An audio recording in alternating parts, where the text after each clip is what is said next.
এই জন্য আল্লাহ রাব্বুল আলামিন বলেন, জান্নাতে তুমি যা চাবা, যাই চাইবা, যাই মনে চাবে তাই দেওয়া হবে। যাই চাইবে তাই দেওয়া হবে।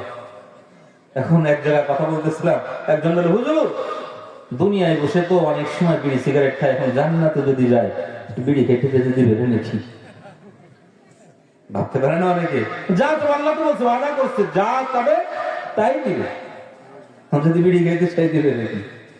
বলে জান্নাতে যারা যাবে, আল্লাহ তাদের আকলটা এত খারাপ রাখে নাই যে তারা এরকম খারাপ জিনিস খাওয়ার দাবি করবে, এমন চিন্তা তাদের মধ্যে আসবে না।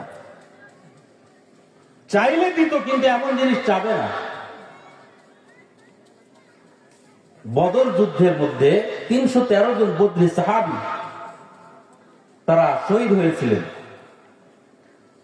৩১৩ জন বদরি সাহাবী শহীদ না, বদরি সাহাবী তারা জিহাদ করেছিলেন। এই ৩১৩ জন সাহাবী সম্পর্কে আল্লাহ রাব্বুল আলামিন ঘোষণা করেছেন, ইয়ামালু মা শি'তুম ক্বাদ গাফারাল্লাহু লাকুম। সুবহানাল্লাহি ওয়া বিহামদিহি। আল্লাহ কি বলতেছেন? তোমাদের যা মনে চাই তাই করো, আল্লাহ তোমাদের সামনে সব গুনাহ মাফ করে দিয়েছে। আচ্ছা, আপনাদের কি মনে হয়, ওই সাহাবা যখন এই ঘোষণাটা শুনছে এরপর থেকে নামাজ বাদ দিয়ে দিছে, তাই না? নাকি নামাজ বাদ দিছে?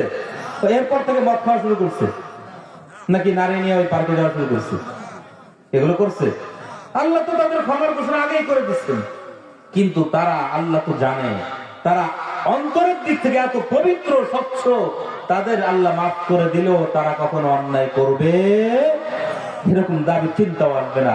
জান্নাতের মধ্যেও ঠিকই আল্লাহ সকল সুযোগ দিবেন, এরকম অবান্তর প্রশ্ন জান্নাতীরা করবে না। আমার কথা হলো, এই কথা কেন বলতেছিলাম, ওই সূরা নিয়ে কথা তো, এই যে সূরা কাহফের আলোচনা। জান্নাতে এত কিছু থাকবে, জান্নাতে এত কিছু থাকবে, এরপরও জান্নাতীদের একটা আফসোস থেকে যাবে। কয়টা? একটা আফসোস থাকবে। আল্লাহ তোমাদের সবার আশা পূর্ণ করবে, কিন্তু একটা আফসোস তখন পর্যন্ত পূর্ণ হবে না, থেকে যাবে। আচ্ছা, আপনাদের একটা উদাহরণ আপনাদের বলি।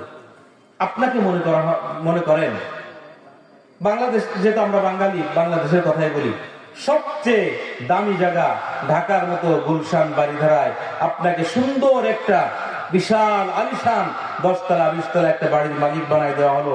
সেই বাড়িতে আপনার জন্য কোনো চাকরের অভাব নাই, আপনার কর্মচারীর অভাব নাই, যা চাইতেছেন কোনো কিছুর অভাব নাই।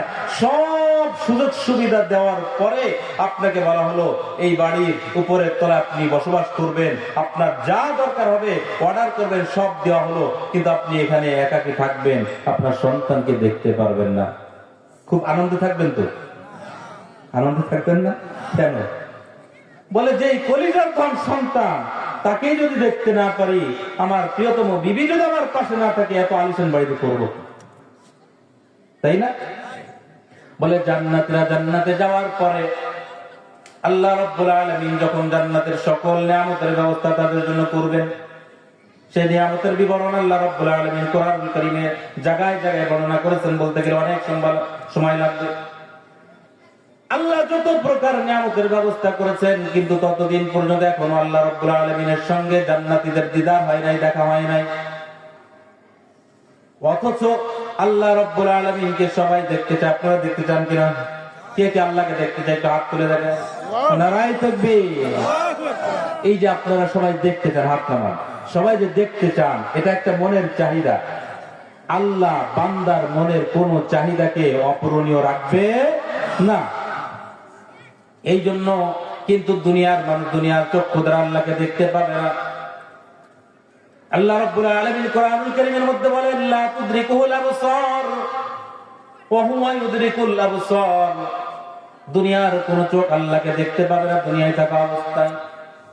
কিন্তু আমার আপনার পয়গম্বর জনাবে মুহাম্মদুর রাসূলুল্লাহ সাল্লাল্লাহু আলাইহি ওয়াসাল্লাম হাদিসের মধ্যে বলেন, জান্নাতের মধ্যে সবাই, সকল জান্নাতের আল্লাহকে দেখতে পাবে।